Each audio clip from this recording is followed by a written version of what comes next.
한 남성이 얼마 전 헤어진 여성에게, 자신의 여자친구겠죠, 헤어진 여성에게 자신이 준 선물을 돌려달라고 했다고 합니다. 매우 좀 별 볼 일 없는 그런 행동인데요. 그 말을 들은 여성도 화가 나서 자신이 준 선물을 돌려달라고 했고, 그리고 여러 선물 중에 한 가지를 받았는데 이것이 참 곤란한 물품이었습니다. 그것이 무엇이냐? 여성이 이제 돌려받은 것이 뭐냐면 남자 명품 지갑인 거죠. 그러니까 여성분들 입장에서 이게 참 이렇게 사용할 수 없는 그런 물건 아니겠습니까? 그래서 이 여성은 이 남자 명품 지갑을 팔려고 했지만 이게 낡은 것이기 때문에 팔지 못했습니다. 그래서 방법을 찾았는데 어떤 방법을 찾았느냐? 리폼을 하는 것이죠. 리폼을. 물론 본인이 리폼을 한 것은 아니고 이제 전문적으로 가죽을 만지시는 분들에게 맡겨서 멋지게 리폼을 했는데, 그래서 결국에는 명품 이 카드 지갑이 됐습니다. 이 남자 낡은 이 명품 지갑이 이 여성분들이 쓸 수 있는 아름다운 카드 지갑이 됐는데요. 이 지갑은 여자 지갑이 아니어서 사용할 수도 없었고, 원래 또 새 것이 아니어서 팔 수도 없었습니다. 그러나 솜씨 좋은 사람의 손에 들어가 리폼을 했고 멋진 카드 지갑이 된 것이죠. 저는 참 이런 솜씨들이 부럽더라고요. 저희 주변에 낡은 물건들이 얼마나 많습니까? 그리고 저희가 사용하는 것들은 대부분 다 낡아가잖아요. 그런데 우리가 그 낡은 물건들을 멋지게 리폼할 수 있다면, 저도 그런 마음으로 이제 이전에 사용했던 노트북에 배터리가 조금 고장이 나서 배터리를 이제 제가 잘 고쳐보겠다고, 고치는 게 그렇게 어렵지는 않다고들 하더라고요. 그래가지고 리폼을 해보겠다고 지금 1년 넘게 가지고 있는데요. 마음만 이렇게 먹고 있는데 엄두가 나지 않아가지고요. 어쨌든 이 리폼이라는 단어가 바로 이런 뜻인데, 이 리폼이라는 단어는 이 단지 못 쓰게 된 낡은 물건에만 사용되는 그런 단어는 아닙니다. 교회에도 이 리폼이라는 단어가 사용되죠. 우리가 흔히 사용하는 개혁교회, 개혁주의를 말할 때 이 리폼이라는 이 영어 단어가 사용이 됩니다. 그리고 우리 기독교를 개신교라고도 부르지 않습니까? 이 개신교라는 말의 그 의미 안에도 이 리폼이라는 이 단어의 의미가 함께 담겨 있는 것이죠. 어떤 의미입니까? 어떤 의미인가요? 새롭게 하다, 고쳐서 새롭게 하다 라는 그런 의미를 담고 있는 것입니다. 그렇습니다. 교회는 새롭게 되는 곳입니다. 믿으십니까? 교회는 고쳐서 새롭게 되는 것입니다. 사람과 사람의 삶과 교회의 사역, 모든 것이 새롭게 되는 곳이 바로 교회인 것이죠. 그렇다면 교회는, 그리고 그리스도인은 어떤 기준으로 새롭게 되어야 할까요? 우리가 새롭게 되기는 되어야 하는데, 우리가 개혁주의 성도이기 때문에, 개신교 교인이기 때문에 새롭게 되어야 하긴 하는데, 어떤 기준으로 우리가 새롭게 되어야 할까요? 예수님은 우리가 함께 읽었던 오늘 말씀에서 그 답을 우리에게 주고 계십니다. 그 당시 바리새인들, 그리고 백성들에게 존경받는 어떤 종교인들, 그런 사람들은 그들의 율법과 전통을 매우 철저하게 지켰습니다. 그리고 율법과 또 그로 인한 전통을 지키면서 사는 것이 하나님께서 그들에게 허락하신 삶을 온전하게 사는 것이라 믿었죠. 그리고 또 그런 사람들을 백성들이 인정하곤 했습니다. 그런 그들에게 있어서 금식은 아주 잘 지켜야 할, 철저하게 지켜야 할 전통 중에 하나였던 것이죠. 이 금식은 언제 했느냐? 속죄일과 신년제에 의무적으로 금식을 했을 뿐만 아니라 매주마다, 저도 이걸 보고 좀 놀랐는데요, 매주마다 월요일과 목요일에 금식을 했다고 합니다.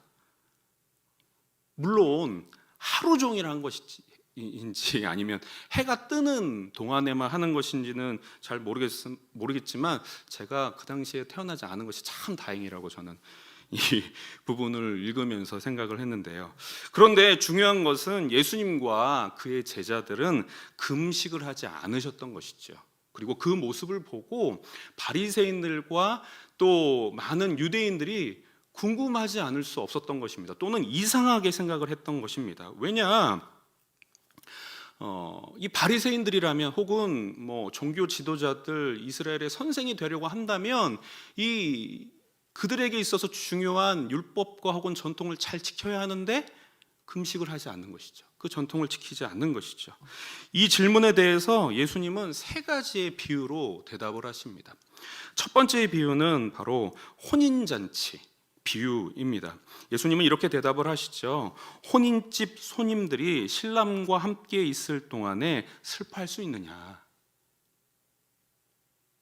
여러분, 결혼식은 어떤 날입니까? 기쁜 날이죠. 물론 나중에 내가 왜 이 사람하고 결혼했을까라는 그런 후회가 나중에 생길 수는 있겠지만 어쨌든 당일에는 굉장히 기쁜 날 아니겠습니까? 기쁘고 즐거운 날입니다. 그리고 그 당시 축하 파티는, 이 결혼 축하 파티는 무려 7일간 진행이 됐다고 합니다. 그리고 그날은 절대적으로 즐거워해야 하는 날이라고 생각을 했다는 것이죠. 그래서 아마 그 결혼식 파티에 참여하는 사람들은 의도적으로 부정적인 생각이나 말을 하지 않으려고 아마 노력을 했을 것입니다. 그래서 돈을 갚으라는 말도 이 파티를 끝나고 했을 것이고, 당신의 얼굴이 오늘 좀 요즘 이상하네요, 못생겨져 가네, 이런 부정적인 이야기도 파티를 끝나고 했을 것이고, 부부싸움도 파티를 끝나고 했을 것이죠. 왜냐하면 파티는 즐거운 날이니까요. 뿐만 아니라 손님들은 이 축하 파티를 여는 동안 다른 종교적인 의무에서 자유로웠다고 합니다. 그러니까 금식이나 기도 시간이나 다른 종교적인 의무에서 자유로울 수 있는 그런 날이었던 것이죠. 그런데 예수님께서 이 땅에 오신 날들이 바로 결혼식, 혼인 잔치와 같다고 말씀하고 계신 것입니다. 신랑이신 예수님이 신부인 이스라엘의 집에 오셔서 결혼하는 날이기 때문에 그 예수님과 함께하는 사람들은 어때야 한다는 거죠? 슬퍼하지 않고, 슬픔에 금식을 하지 않고 기쁨의 잔치와 같은 삶을 살아야 한다라고 예수님 말씀하고 계시는 것이죠. 그리고 예수님은 뒤이어서 두 번째 비유를 말씀하고 계십니다. 이런 말씀이죠. 생배 조각을 낡은 옷에 붙이는 자가 없나니 이는 기운 것이 그 옷을 당기어 헤어짐이 더하게 됨이라. 여기서 말하는 배라는 것은 린넨을 말하는 것인데, 이 린넨이 사용하지 않고 빨지 않은 상태로 있다가 이것이 이제 신축성이 되게 굉장히 많이 있어서, 저도 전문가는 아니지만 빨면 이렇게 꽤 많이 축소된다고 하더라고요. 그래서 낡은 옷에 이 생배 조각을 붙이면, 그리고 그것을 빨면 이 생배 조각이 쪼그라들면서 낡은 옷을 당긴다는 것이죠. 그래서 그 옷이 망가지게 된다는 것입니다. 그럼 예수님은 왜 이런 비유를 말씀하셨을까? 예수님의 가르침과 또 예수님으로 인해 우리에게 임하는 새로운 나라는 이 유대인들이 가지고 있었던 전통과 율법과는 맞지 않다. 이 새로운 것과 낡은 것이 만나면 같이 찢어지는 것처럼 예수님께서 허락하시는 새로운 나라는 이 오래전부터 가지고 있었던 유대인들의 전통과는 맞지 않다라고 말씀하고 계신 것입니다. 단지 금식에 대한 전통뿐만 아니라 유대인들의 전통 전반, 율법까지도 통틀어서 말씀하고 계신 것이죠. 그래서 예수님이 우리가 읽었던 그 말씀뿐만 아니라 그 말씀 앞뒤로도 또 여러 부분에서도 계속 그 당시 유대인들에게 있어서 금기시된 행동들을 하십니다. 죄인들과 식사를 하시고, 혈류증 걸린 여인이 자신의 몸에 손을 대는 것도 허락하시고, 금식을 하지 않으시고, 또는 죄의 사함의 권세에 대해서도 함부로 말씀하시고, 물론 유대인들의 입장에서요. 그러니까 유대인들에게 있어서 모두 금기시된 행동들을 예수님께서 하고 계신 것이죠. 참 그 아이를 키우다 보면 제 자식이지만 또 같은 배에서 나왔지만 둘이 참 다르다라는 생각을 많이 하게 되는데, 지난번에도 한번 말씀드렸던 것처럼 제 첫째는 강아지 같고요, 둘째는 고양이 같습니다. 그래서 이 강아지 같은 우리 아들은 굉장히 1차원적이어서 화가 나면 화를 내요. 화가 나면 화가 있는 대로 본인이 느끼는 그대로 화를 냅니다. 그런데 둘째는 화를 안 내고요, 이제 오빠랑 싸울 때 화를 안 내고 그 오빠가 싫어하는 행동을 계속합니다. 오빠가 싫어하는 노래가 있으면 그 노래를 계속 불러요. 계속. 그럼 오빠는 화가 나서 그 노래 좀 부르지 말라고 막 이렇게 할 때까지 계속 부르는 거죠. 또 오빠가 애 소중한 물건을 일부러 만져야 계속 만집니다. 굉장히 침착하게. 그러면 이제 저희 첫째는 굉장히 좀 1차원적인 친구기 때문에 스스로 무너지게 되죠. 예. 그런데 지금 예수님이 어떻게 보면 이 바리새인들과 종교인들에게 이와 같은 모습을 보이고 계신 것이죠. 그들의 눈에 거슬리는 행동을 계속하고 계신 것입니다. 예수님께서 이와 같이 행동하신 이유가 뭘까요? 예수님으로 인해 하나님의 백성된 자들은 그들의 삶의 방식은 유대인들의 전통과 율법과 맞지 않음을 계속해서 보여주고 계신 것이죠. 계속해서 말씀하고 계신 것입니다. 그렇다면 어떻게 살아가야 하는 것인가? 세 번째 비유를 통해서 우리에게 힌트를 주시는데 이 새 포도주와 새 부대의 비유가 등장을 합니다. 말씀에서 이렇게 예수님께서 대답을 하시죠. 새 포도주를 낡은 가죽 부대에 넣지 아니하나니 그렇게 하면 부대가 터져 포도주도 쏟아지고 부대도 버리게 됨이라 라고 예수님께서 대답을 하십니다. 여기서 이 가죽 부대라고 하는 건 뭐 염소나 뭐 소나 낙타 가죽으로 이렇게 무드질을 한다고 하잖아요. 부드럽게도 만들고 더 강하게 만들어서 이 안에 이제 이 음료 같은 것들을 액체를 담아서 가지고 다닐 수 있게 만든 이 가죽으로 만든 부대인데, 근데 이 가죽이라는 것이 아시겠지만 시간이 나면 어떻게 됩니까? 경화되지 않습니까? 딱딱해지지 않습니까? 그러니까 부드러우면 늘어나겠지만 딱딱해지면 늘어나지 않고 뚝뚝 이제 끊기게 된다는 것이죠.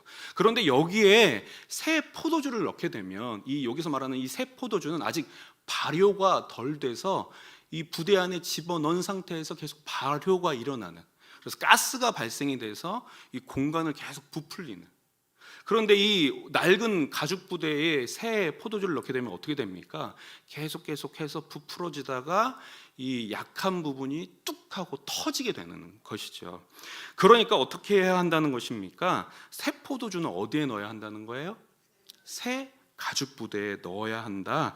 예수님께서 말씀하고 계신 것입니다. 그러니까 예수님의 새로운 가르침 혹은 예수님으로 인한 새로운 왕국에는 유대인들의 전통이나 율법이 아니라 새로운 삶의 방식이 필요하다라고 예수님께서 우리에게 가르쳐주고 계신 것입니다.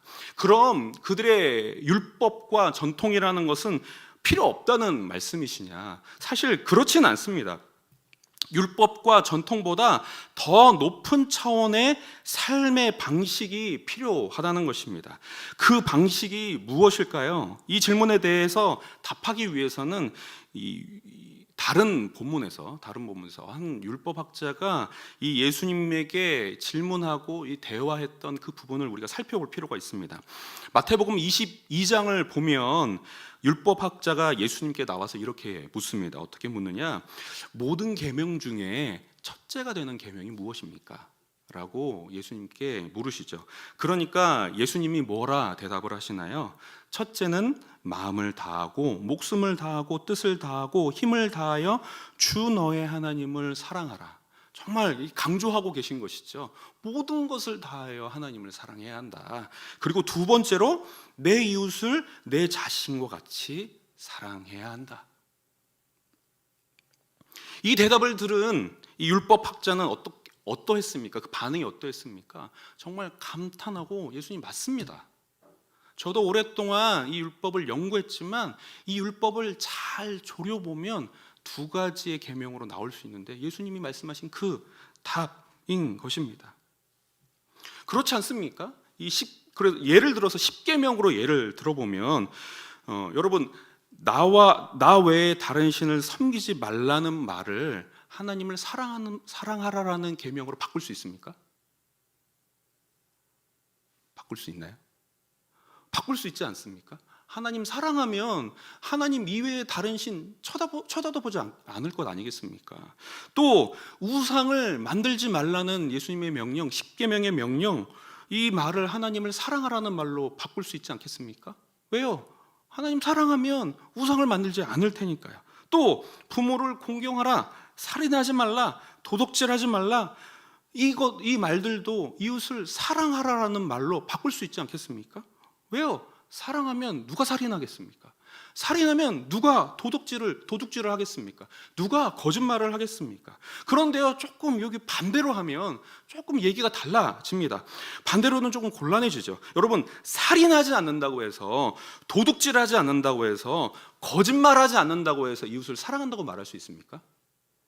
그럴 수는 없죠.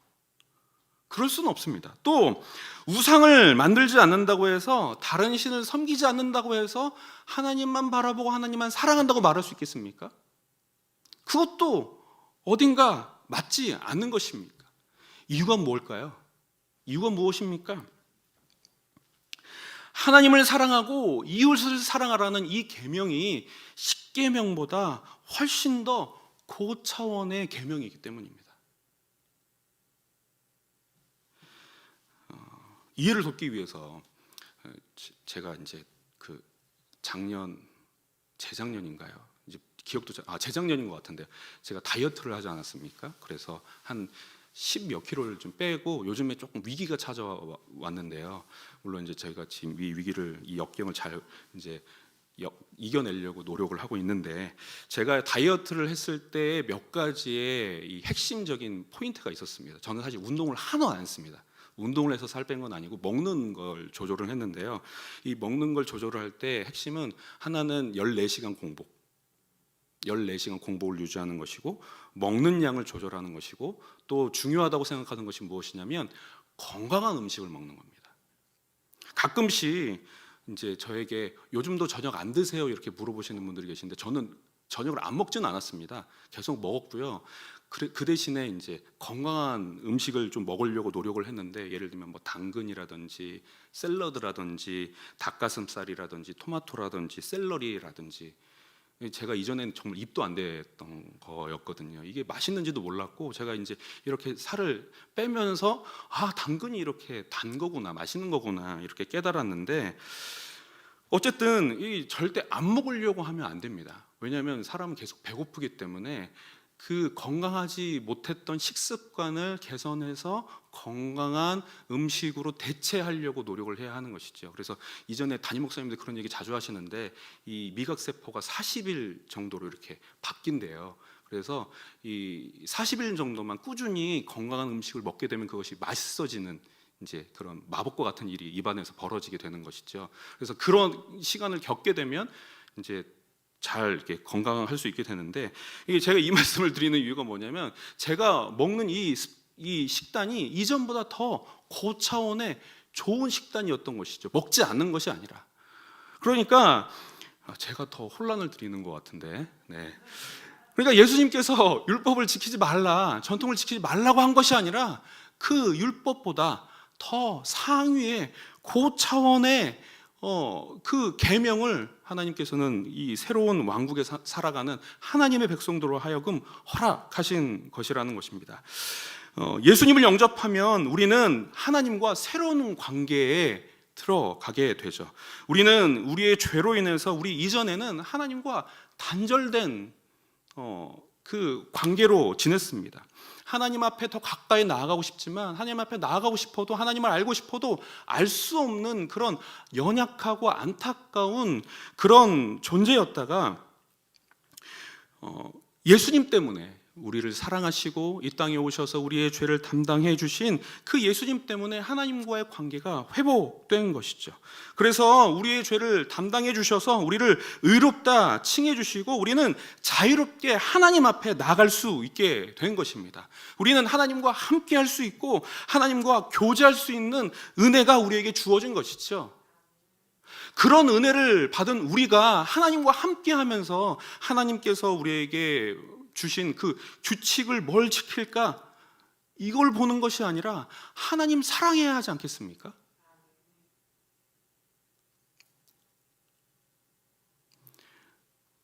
그러니까 우리가 이 땅을 살아갈 때, 하나님의 백성들로서 이 땅을 살아갈 때 율법이 아니라 사랑으로서 살아가야 하는 것이고, 죄를 짓지 않기 위해서 살아가는 것이 아니라 하나님과 함께하면서 살아가는 우리는 하나님을 사랑하려고 노력하면서 살아가야 하는 것이죠. 우리가 하나님과의 관계에 있어서 죄를 짓지 않는 그런 노력보다 하나님을 사랑하려는 그 노력이 더 하나님께서 기뻐하시는 노력이라는 것입니다. 이해가 되시나요? 제가 설명을 잘 못하고 있는 것 같은데, 그러니까 우리는 율법과 인간의 전통이 아니라 하나님을 사랑하기 위해서 살아야 하는 사람들이고, 이웃을 사랑하며 살아가야 하는 그런 하나님의 백성이 되었다는 것입니다. 지금까지 바른 교회들과 바른 성도들은 하나님을 사랑하기 위해, 또 이웃을 사랑하기 위해 많은 교회의 좋은 전통들을 만들어 왔습니다. 사도신경이라든지 예배의 모범이라든지 주기도문이라든지, 또 가까이에는 지금 예배 전에 우리가 잔잔한 그런 찬양들을 틀어놓는다든지, 또 이렇게 전자 악기들을 사용한다든지, 이런 전통들을 만들어 왔던 것은 철저하게 하나님을 사랑하기 위해, 또 함께 예배하는 우리 성도들을 사랑하기 위해서 그 기준 하에서 만들어낸 전통입니다. 그러나 참으로 요즘 어려운 것은 세상이 급변하고 있다는 것이죠. 급격하게 변하고 있는 것입니다. 참 요즘처럼 급변하는 시대가 있을까, 역사를 조금 공부해 보면 그런 생각이 드는데요. 딱 100년 전만 해도 부모와 어른들의 지식은 매우 절대적이었습니다. 부모가 사는 삶이 곧 자녀들의 삶이었고, 부모가 가진 그 직업이 거의 다르지 않게 자녀들의 직업이었죠. 그래서 쟁기를 들고 농사를 하던 부모를 따라서 자녀들도 역시 쟁기를 들고 농사를 지어야 했습니다. 또 아버지가 보던 책을 들고 똑같이 공부해야 했고, 어머니가 드나들던 그 부엌에서 똑같이 요리를 해야 했던 것입니다.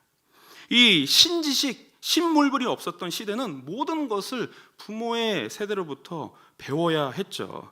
그래서 부모로부터 모든 것을 배우려고 했습니다. 혹은 부모가 잘 가르칠 수 없다면 그 마을에 사는 어른들을 통해 배워야 했죠. 그렇기 때문에 생활도 비슷하고 생각도 비슷하고, 부모가 좋은 것이 자녀들에게 좋았던, 부모가 좋은 것이 자녀들에게도 좋았던 그런 시대가 100년 전 이었던 것이죠. 그러나 지금은 정말 많은 것이 달라졌습니다. 지금 여기 계시는 우리 성도분들이 나이 차이를 생각을 하면 50년도 차이가 안 날 겁니다. 그럼에도 불구하고 정말 많이 다릅니다. 생각이 다르고, 삶의 패턴이 다르고, 사용하는 물건들이 다르고, 많은 것들이 다른 것을 우리는 조금만 생각해 보면 알 수 있는데요. 그래서 이유는 많은 것들이 달라졌으니까요. 많은 것들이 달라졌으니까요. 그래서 자연스럽게 이 생각이 절대적으로 옳은 것은 아니나, 많은 젊은이들은 이렇게 생각합니다. 어른들은 잘 모른다. 어른들은 잘 모른다. 제 생각이 아니에요. 제 생각이 아니고 많은 젊은이들이 그렇게 생각을 하면서 살아간다고요. 왜냐하면 많은 것들이 바뀌어서 이전에 부모 세대가 가지고 있었던 지식이 지금은 무용해 보이기 때문에 부모들은 잘 모른다라고 생각을 한다는 것입니다. 어쩔 수 없는 것이죠. 그리고 심지어는요, 사실 여기 있는 젊은 세대들도 참 혼란스럽습니다.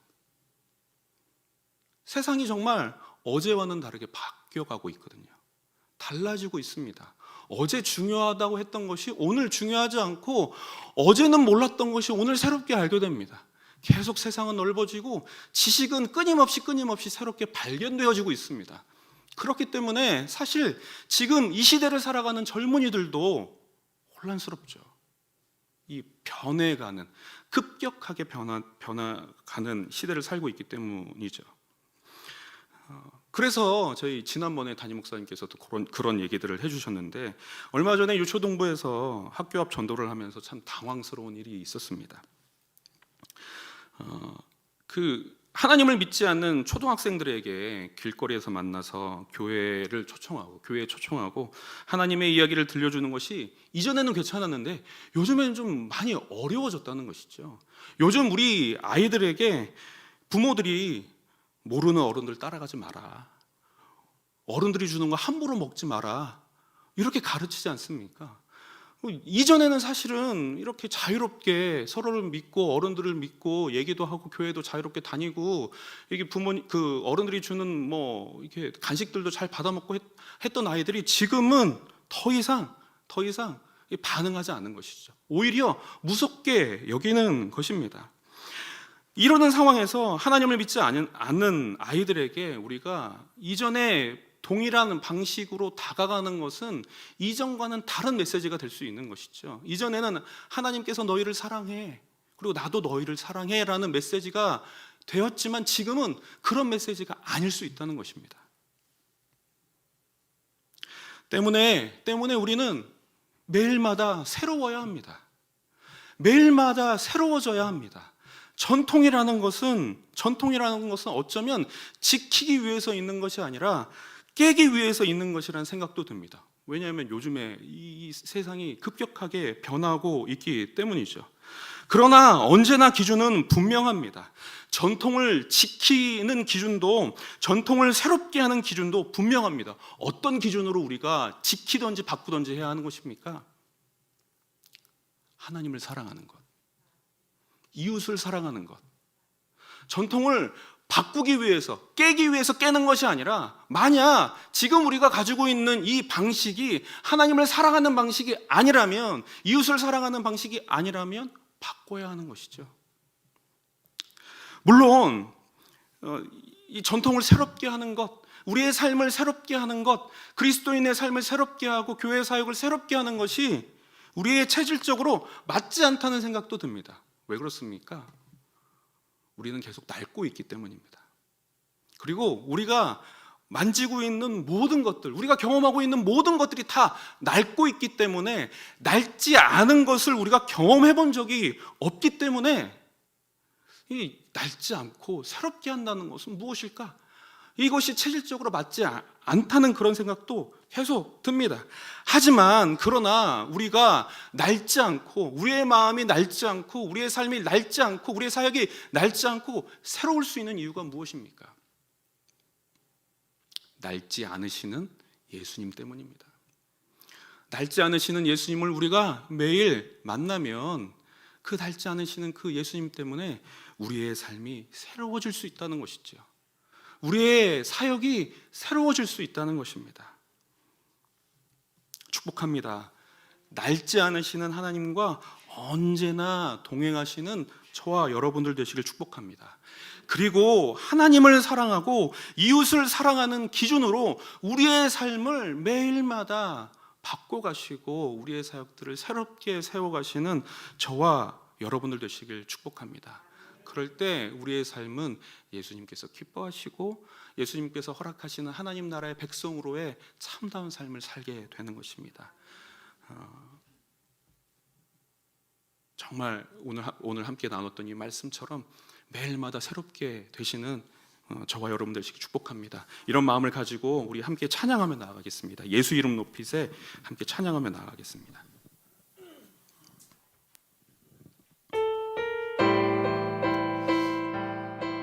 낡지 않으시는 우리가 예수님 앞에 나갈 때 예수님께서 우리에게 복 주실 줄 믿습니다. 함께 고백하겠습니다. 수많은 무리들 줄지어 수많은 무리들 줄지어 그분을 보기 위해 따르네 평범한 목수이신 그분 앞에 모든 무릎이 꿇어 경배하네 모든 문제들 하나하나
말씀을 나눴던 것처럼 우리가 예수 그리스도 앞에 나아갈 때, 낡지 않으시는 예수 그리스도 앞에 나아갈 때 우리가 우리의 삶이, 우리의 생각이, 우리의 사역이 새로워질 수 있음을 우리가 믿습니다.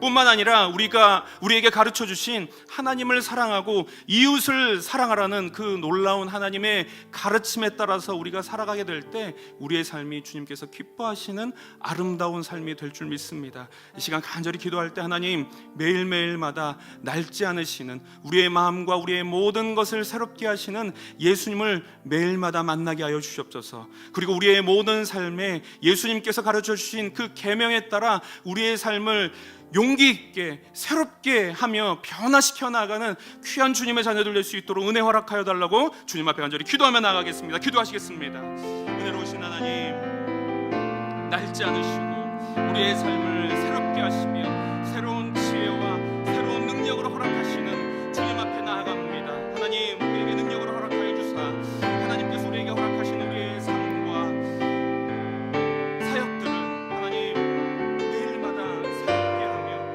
하나님을 사랑하기 위해 또 이웃을 사랑하기 위해 사랑하는 귀한 주님의 자녀들 될 수 있도록 주의 은혜를 허락하여 주시옵소서. 하나님, 우리의 능력으로 우리의 힘으로는 하나님께서 우리를 부르신 그 부르심대로, 하나님께서 우리를 부르신 그 목적대로 살아갈 수 없는 그런 존재들임을 주님 앞에 고백합니다. 하지만 우리가 매일마다 낡지 않으시는 예수님 앞에 나아갈 때 우리를 새롭게 하여 주시며 이끌어 주시는 줄 믿습니다. 하나님, 그 능력을 힘입어 살아갈 수 있도록 은혜 허락하여 주시옵소서. 그 능력을 힘입어 살아갈 수 있도록 은혜 허락하여 주시옵소서. 주 축복하여 주시옵소서.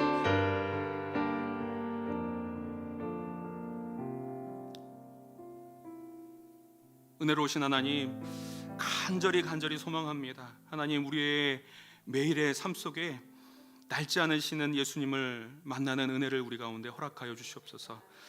주님을 만나지 않으면 우리의 삶은, 우리의 생각은, 우리의 모든 사역은 낡아질 수밖에 없고 힘을 잃을 수밖에 없다는 것을 기억하며 낡지 않으시는 하나님, 또 우리의 생각과 모든 것을 새롭게 하시는 하나님을 매일마다 만나 힘을 얻고 지혜를 얻고 용기를 얻어 우리의 모든 삶이 하나님을 사랑하는 삶, 이웃을 사랑하는 삶이 되어줄 수 있도록 하나님 은혜와 능력을 더하여 주시옵소서.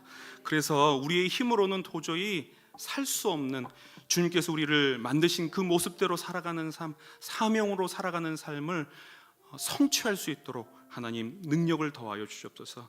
이 시간 주님 앞에 감사하는 마음으로 예물을 드린 귀한 손길들을 하나님 축복하여 주시고 감사의 마음과 또 거룩한 삶으로 나아가기 위해 주님 앞에 간절히 기도하는 기도 제목을 주님께서 들어 응답하여 주시고 오직 하나님만 영광받아 주시옵소서. 주께서 명하신 기도로 기도하오니 하늘에 계신 우리 아버지여, 이름이 거룩히 여김을 받으시오며 나라가 임하시오며 뜻이 하늘에서 이루어진 것 같이 땅에서도 이루어지리이다. 오늘 우리에게 일용할 양식을 주시옵고 우리가 우리에게 죄 지은 자를 사하여 준 것 같이 우리 죄를 사하여 주시옵고 우리를 시험에 들게 하지 마시옵고 다만 악에서 구하시옵소서.